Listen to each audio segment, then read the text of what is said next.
Bonjour ou bonsoir selon l'heure à laquelle vous regardez cette vidéo.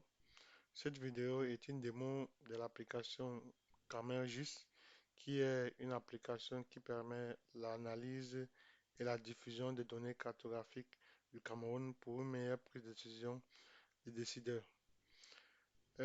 Cette application, comme je vous l'ai dit, est toujours en cours de développement. Je vais juste faire une petite démo de la diffusion et de la mise à jour d'une donnée. Ok. Pour la diffusion, je vais commencer par exemple à sélectionner euh, euh, une région. Je prends peut-être la région de l'Est. Puis dans la région de l'Est, je vais prendre un département. Je prends peut-être la Bomba Ngoko. Et puis dans la Bomba Ngoko, je vais choisir un arrondissement qui est Yokadoma. Et imaginez-vous que vous représentez par exemple l'arrondissement de Yokadoma dans une réunion de prise de décision et on vous pose la question sur les infrastructures, par exemple de Yokadoma, sur la disposition ou bien sur le nombre d'infrastructures, par exemple l'infrastructure scolaire. En temps réel, vous pouvez dire que non, nous avons 89 infrastructures. Par exemple, comme infrastructure sanitaire, nous voyons bien que nous en avons 18 et puis on voit bien la disposition sur les cartes, à différent d'une carte statique qui est une carte qui est imprimée et puis partagée tous les couleurs. Or ici, la mise à jour, vous pouvez naviguer sur la carte comme vous voulez et c'est un peu ça. Maintenant, euh, pour une bonne visualisation, vous pouvez faire des zooms. Par exemple là, on voit, je vais dézoomer un peu, on voit que là, nous avons deux types de routes à Yokadoma. Nous avons une route provinciale, je pense que la nomenclature n'a pas encore changé au Cameroun, euh, à ma connaissance. Et nous avons par exemple en vert, là, nous avons une route euh, départementale. Maintenant, au niveau des différentes infrastructures, nous pouvons par exemple naviguer pour une bonne visualisation de ces infrastructures. Nous voyons à un niveau de zoom bas, nous voyons commencer à voir apparaître les différentes infrastructures. Par exemple, nous pouvons interroger ces infrastructures-là. Par exemple, je vais zoomer plus en profondeur. Pour pouvoir interroger une infrastructure, on a ces petits outils info qui, par au clic là, nous voyons bien que l'école de Modumo qui est là avec l'image représentative là. Par exemple, là, on va cliquer sur ce point. Puis on zoom, on clique sur ce point. On voit bien que nous sommes sur la chapelle catholique de Modumo. Ouais, les informations sont bien claires. Vous voyez, à mon niveau de zoom, vous voyez la route. Nous pouvons par exemple décider de changer par exemple le fond de carte si peut-être celui qui est là nous intéresse pas trop. Par exemple, si nous n'arrivons pas à bien voir les informations qui sont en fond, nous pourrons utiliser ce fond de carte qui est un fond de carte de OpenStreetMap.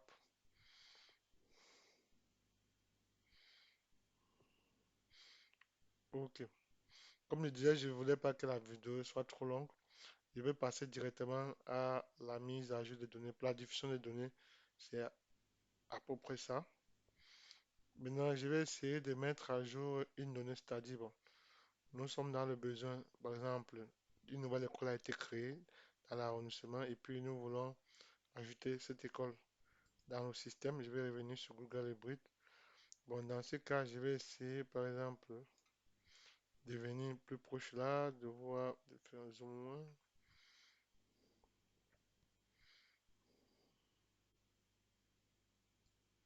Bon, je vais d'abord enlever. Ouais, ça, c'est la frontière avec la République centrafricaine.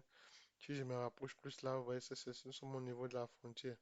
Bon, imaginez-vous que on a par exemple une nouvelle école qu'on a créée, par exemple, au niveau de la frontière. Là, qu'on veut créer au niveau, qu'on a créé au niveau de la frontière, et puis on aimerait l'ajouter. Je vais zoomer plus en profondeur. Imagine que ces bâtiments qui sont là, c'est une nouvelle école. Pour ajouter une nouvelle école, qu'est-ce qu'on fait?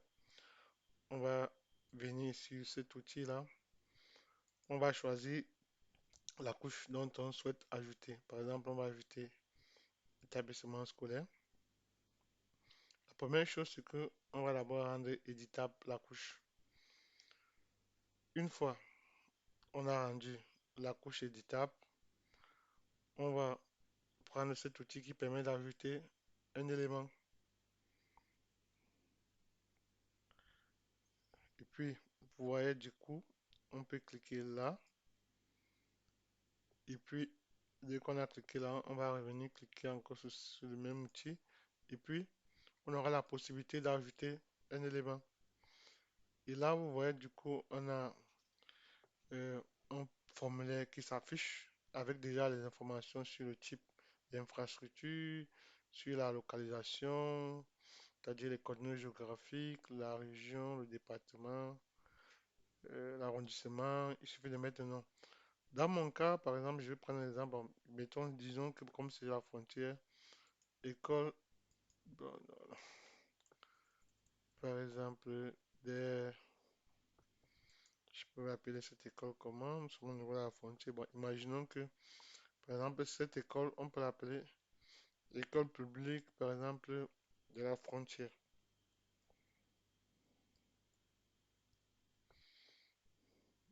Je me dis, oui, école publique de la frontière. Je me dis, école publique de la frontière, il peut y avoir quoi? C'est une nouvelle école. Elle a 20 élèves, deux enseignants. Je peux ajouter plus d'informations si j'en ai besoin. Je me dis, ok, là, je vais créer, par exemple, c'est ça, une école pour accueillir les tout plus petits, peut-être une école maternelle, ou une école maternelle et primaire. Choisis l'image, si j'ai l'image de l'école en question. Par exemple, je peux choisir cette image-là, qui représente, qui est l'image de l'école. Et puis, j'enregistre l'information. Du moment, les informations doivent directement être ajoutées dans la base de données. Et puis, bon, là, nous pouvons revisualiser, soit on peut revisualiser, soit en utilisant l'outil de recherche, ou si nous maîtrisons, on peut directement venir à l'endroit. Moi, je sais que nous étions là, à la frontière de Yokadoma, sur cette route-là. Au niveau de la frontière, je peux juste zoomer, aller plus en profondeur,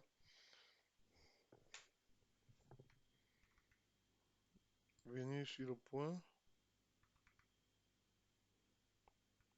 On voit bien que on a déjà le bouton école publique de la frontière. Euh, Si nous souhaitons interroger, on va toujours prendre notre outil. Vous voyez bien que l'école est à l'endroit indiqué. Si nous cliquons maintenant, vous voyez bien l'école publique de la frontière, 20 élèves, avec toutes les données qu'il faut.